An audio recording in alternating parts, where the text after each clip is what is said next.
Olá pessoal, sejam muito bem-vindos a mais um vídeo do nosso canal. Eu sou o pastor Wallace Melo e hoje nós vamos dar continuidade ao assunto que nós falávamos anteriormente, que é sobre a divindade de Cristo. Esse é um assunto muito amplo, então nós precisou dividir aí em dois vídeos e agora nós vamos dar continuidade a esse assunto. Você que ainda não é inscrito no nosso canal, por favor, se inscreva, assine aí, ative o sininho de notificação para você sempre receber os nossos vídeos, os nossos estudos. Sempre estamos trazendo um material para você de qualidade, um material rico em conteúdo, né, que vai elevar o seu nível espiritual e de compreensão da palavra de Deus. Bom, já vou compartilhar aqui a minha tela com vocês, os slides que eu sempre gosto de fazer para transmitir a vocês o assunto que nós vamos falar hoje. Bom, vamos dar continuidade aí então a esse assunto que está relacionado à divindade de Cristo, né? Dentro da cristologia, a divindade é um assunto muito importante. Bom, falamos bastante biblicamente provando que Cristo de fato era Deus, né? É importante isso. E agora nós vamos falar um pouco sobre o fato de Cristo ter desistido de alguns dos seus atributos. Essa era alguns pensamentos e algumas visões antigamente que surgiu por teólogos alemães ali por volta de 1860, não é? Quando a teologia liberal começou a se expandir, e aí eles diziam que a kenosis, que está lá em Filipenses 2:5, a ideia do autoesvaziamento, o que estava acontecendo ali era que Jesus estava abandonando a sua divindade. Esse autoesvaziamento estava relacionado à sua divindade. Então, quando o texto diz que Cristo se esvaziou, não teve como usurpação ser igual a Deus e tal, o que o texto está dizendo ali é que Cristo se esvaziou da sua divindade, ele deixou de ser Deus e ficou plenamente como homem. Será que isso é real? Será que isso é verdade? Será que nós devemos aceitar isso como verdade? Será que Cristo abriu mão dos seus atributos? Não parece que essa é a interpretação geral das Escrituras. Não é, a Escritura não afirma isso. A ideia ali da kenosis não é colocar Jesus como alguém que desistiu da sua divindade, que abandonou ser Deus e se ficou apenas como homem. Esse autoesvaziamento é a ideia de alguém que não teve usurpação, ser igual a Deus. Jesus assumiu a forma de homem, a forma de servo, mas ele não deixou de ser Deus por causa disso, né? Essa ideia do autoesvaziamento é interessante porque mostra que quando Jesus se enche de humanidade, quando Jesus se torna homem, o que ele está fazendo, na verdade, não é ser preenchido, mas é um autoesvaziamento. O que Jesus está fazendo no momento em que ele se torna homem, não é uma espécie de esvaziamento por incluir algo nele. Jesus, sendo plenamente perfeito, plenamente Deus, quando ele assume uma forma humana, ele começa a sua humilhação, porque ele já era perfeito. Então, tudo que você acrescenta naquilo que já é perfeito vai se deteriorar e vai ficar cada vez mais humilhante e pior. Então, o que está acontecendo com Jesus aqui é justamente isso. Esse autoesvaziamento não é um esvaziamento da sua glória, não é um esvaziamento do seu poder, não é um esvaziamento da sua divindade, mas é um esvaziamento por assumir a forma humana e não por deixar de ser Deus em algum aspecto. E a Escritura não confirma isso em nenhum momento. Se você observar os evangelhos e depois o livro de Atos e as narrativas dos apóstolos a respeito dos milagres de Cristo e tudo aquilo que ele fez, você vai observar que Cristo não abandonou nem um pouco a sua divindade. Pelo contrário, ele reafirmou ao longo dos evangelhos. Foi o que Cristo fez. Você observa na Escritura Jesus acalmando a tempestade, Jesus fazendo vários milagres, Jesus dizendo para os seus discípulos, eu sou, né? A expressão usada fazendo alusão aí a Moisés, aquilo que foi falado a Moisés no Êxodo. Você vê Jesus fazendo vários milagres. Onde está o seu esvaziamento da sua divindade? Não é? Onde está esse esvaziamento? Então não existe, não há a menor possibilidade de nós negarmos a plena divindade de Cristo e dizer que ele foi apenas homem. A refutação a respeito disso, né, é que ninguém em 1800 anos de história pensou desse modo.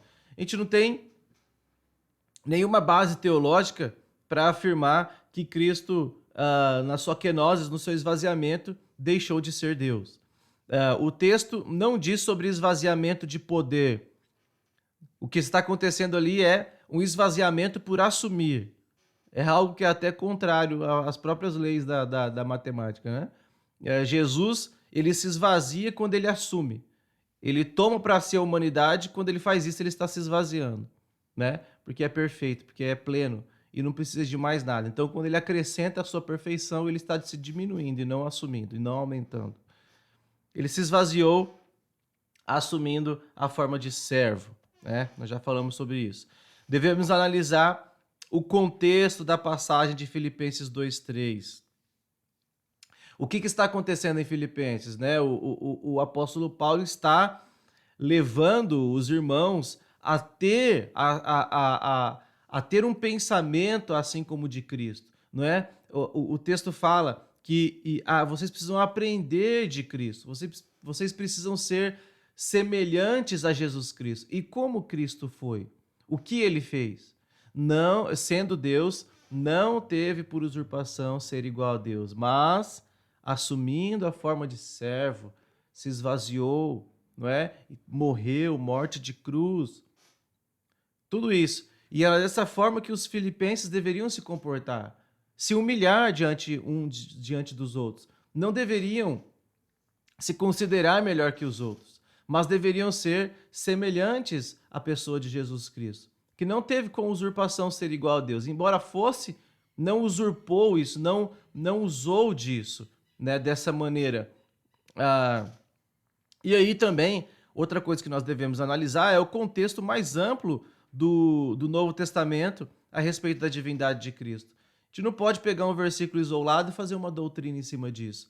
Se nós analisarmos todo o Novo Testamento, nós vamos ver que Cristo, de maneira nenhuma, se esvaziou da sua divindade. Pelo contrário, ele reafirmou, mostrou que era Deus e, a partir disso, iniciou seu ministério, fez todas as coisas no mundo, mostrando que era plenamente Deus. Plenamente Deus.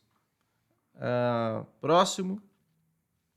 A necessidade da divindade de Cristo é uma pergunta importante, não é, que a gente muitas vezes não faz. Por que Cristo deveria ser Deus? Cristo não poderia ser somente homem? Não poderia ser apenas um ser evoluído? Ele não poderia ser apenas um homem perfeito, um homem muito bom? Porque Cristo tinha que ser plenamente Deus e plenamente homem. Somente Deus poderia arcar com toda a pena do pecado do seu povo. Somente Deus poderia nos perdoar. Nenhum homem, por mais perfeito e bom que ele seja, ele poderia ministrar o perdão. Ninguém, nenhum homem, poderia fazer essas coisas. Somente Deus poderia arcar com toda a pena do pecado do seu povo. Só Deus pode perdoar pecados. Por quê? Porque é contra as leis de Deus que você transgrediu. Então o perdão deve vir de um Deus. Perdão não pode vir de um homem, porque você não transgrediu as leis de um homem, você transgrediu as leis de Deus. Então você precisa do perdão de Deus. E só Deus poderia nos perdoar. Então, não poderia ser menos do que Jesus Cristo, Filho de Deus, semelhantemente Deus como o Pai, para vir e nos trazer perdão mediante a morte de cruz. Outro aspecto é que a salvação vem do Senhor e dele somente. Há vários e vários textos na Bíblia enfatizando que a salvação pertence ao Senhor. E ela procede de Deus, ela vem de Deus. A salvação foi anunciada por Deus, foi entregue por Deus a nós. E somente Deus poderia nos salvar. Não há a menor possibilidade de nós salvar-nos a nossa própria vida. A gente ir lá e buscar o arrependimento pelas nossas próprias vontades.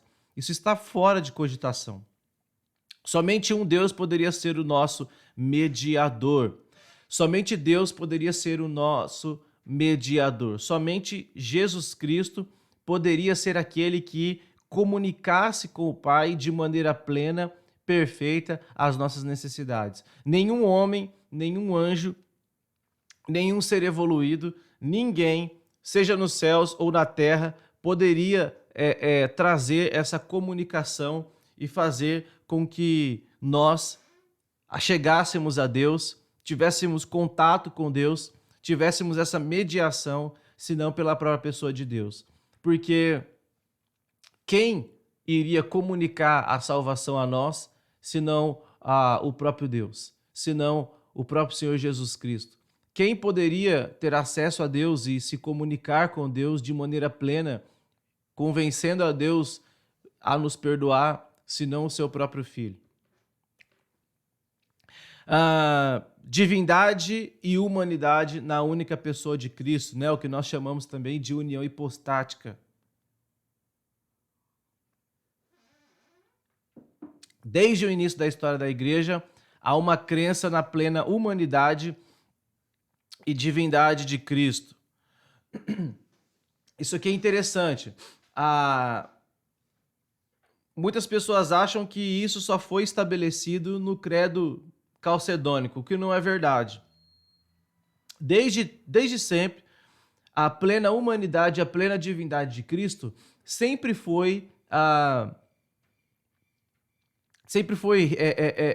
acreditado, né? Sempre foi crido.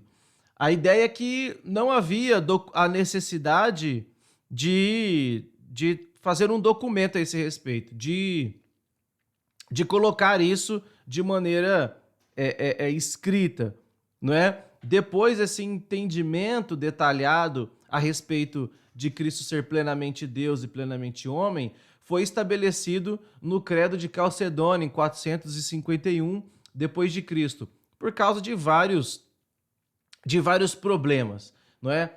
Começou a surgir concepções inadequadas da pessoa de Cristo, e por causa disso houve a necessidade de juntar ali os presbíteros da igreja, os líderes da igreja da época, e estabelecer e colocar um documento em que traçasse as bases teológicas, bíblicas, da plena divindade e da plena humanidade de Cristo. Mas isso nunca foi negado pela totalidade da igreja, não é?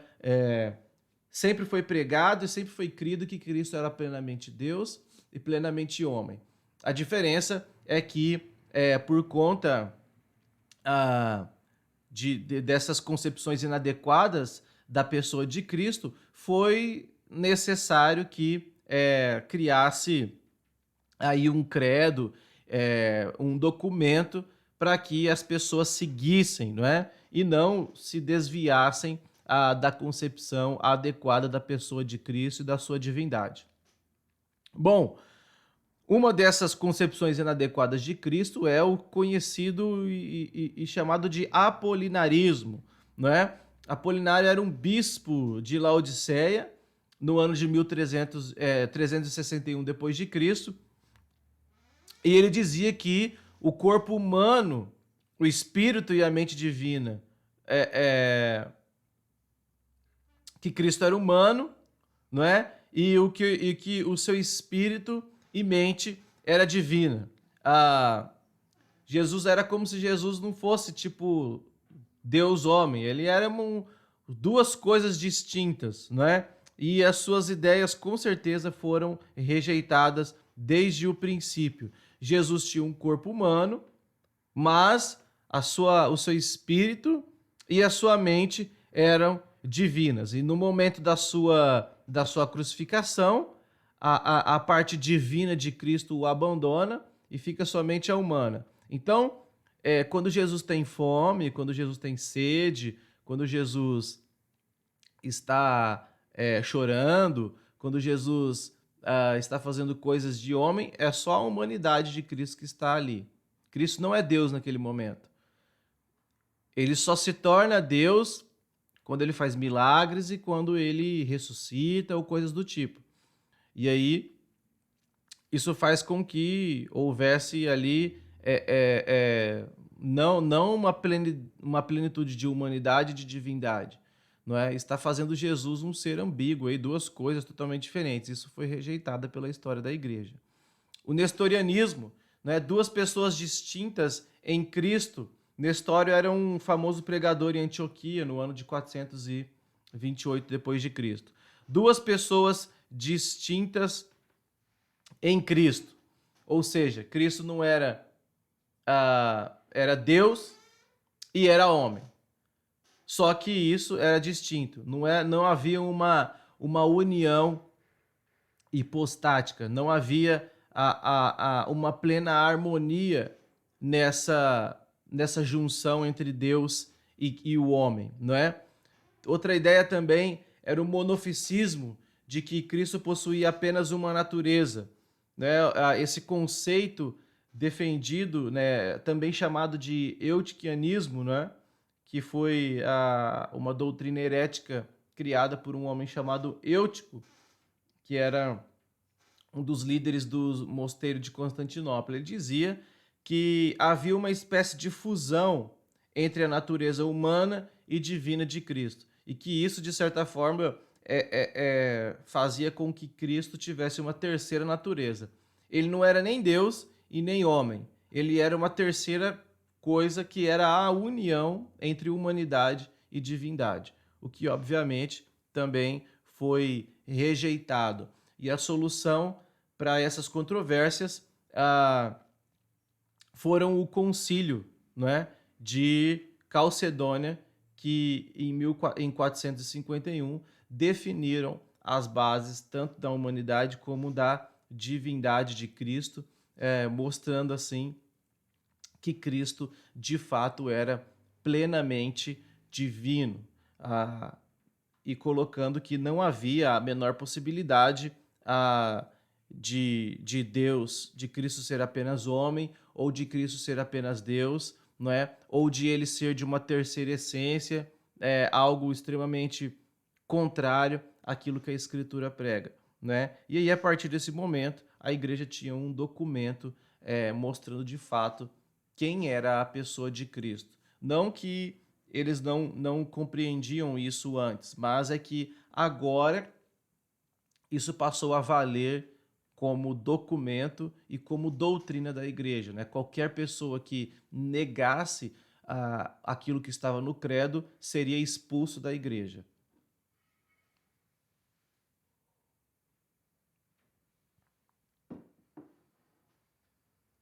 Divindade e humanidade juntos. Duas naturezas distintas em Cristo que mantêm cada qual as suas propriedades, mas permanecem juntas em pessoas, né? Duas naturezas distintas, né? Deus e homem. Porém, Cristo mantém as suas propriedades separadas, mas elas permanecem juntas em uma pessoa. Como que nós podemos ver isso na Escritura? Que, embora Cristo seja homem, ele também é Deus. E Cristo mantém cada qual as suas propriedades, ele mantém essas duas propriedades, mas elas permanecem juntas em uma só pessoa, a pessoa de Jesus Cristo. Como que nós podemos ver isso na Bíblia? Isso aplicado aos textos do Novo Testamento. Você percebe que Cristo, como homem, ele subiu aos céus. Subiu aos céus, todo mundo viu ele subindo. Mas Cristo, como Deus, ele está presente em toda parte. Então, o Cristo físico não está entre nós. Ele subiu, ele foi embora, ele desapareceu, não é? O texto de Atos capítulo 1 diz que as pessoas, os discípulos viram ele subindo e ele desapareceu entre as nuvens. Dessa forma, Cristo sumiu, desapareceu, nunca mais foi visto. Mas, como Cristo também é Deus, ele está no meio de nós nesse exato momento. Ele está entre nós. Porque a sua parte divina é onipresente e ele está em toda parte, não é? Jesus, como homem, tinha 30 anos, mas divinamente ele era um ser eterno. Ele diz, olha, antes que Abraão existisse, eu sou, não é? Abraão viu o meu dia e ficou satisfeito. Eu estava lá com Abraão. Inclusive, eu estava antes de Abraão. Eu sou desde toda a eternidade. Eu estava na criação. Todas as coisas foram feitas por meio daquilo que eu disse. Então, eu sou plenamente divino. Embora, né, eu estou aqui conversando com vocês, nascidos dos meus pais, né, da minha mãe. Tenho irmãos, tenho 30 anos de idade, mas também sou eterno. Porque divindade e humanidade de Cristo caminham juntos. Humanamente falando, Jesus enfrentava e experimentava fraquezas, não é? E aí, Jesus enfrentou fraquezas, dormiu, chorou, sorriu, se entristeceu, teve fome, teve sede, mas divinamente Jesus era onipotente. Jesus acalmava a tempestade, Jesus expulsava demônios no poder dele mesmo, Jesus transformava água em vinho, Jesus ressuscitou mortos, mas ele enfrentava fraquezas ao mesmo tempo. Então você percebe que divindade e humanidade estão caminhando juntos e de maneira nenhuma estão separados. Você percebe como Jesus, né, esse exemplo aí no Mar da Galileia, Jesus está dormindo e ao acordar acalma os ventos e o mar com uma palavra. Olha só como humanidade e divindade estão caminhando juntas aqui. Jesus não aperta um botão e se transforma em Deus ou em homem. Ele está dormindo num barco como um homem, mas quando ele acorda, ele vai acalmar a tempestade como um Deus. E isso está, ao mesmo tempo, está acontecendo tudo junto. Provavelmente Jesus está extremamente cansado e dorme. O sono dele, Jesus está tão cansado que ele está dormindo no meio de uma tempestade. Tamanho o seu cansaço. E aí quando ele acorda, ele acalma os ventos. E aí os discípulos dizem, olha, quem é esse que até o vento e o mar lhe obedecem? É o Senhor Deus. É o Deus que criou os mares. Por isso os mares lhe obedecem. Porque ele é Deus. Mas ele também está dormindo como um homem comum,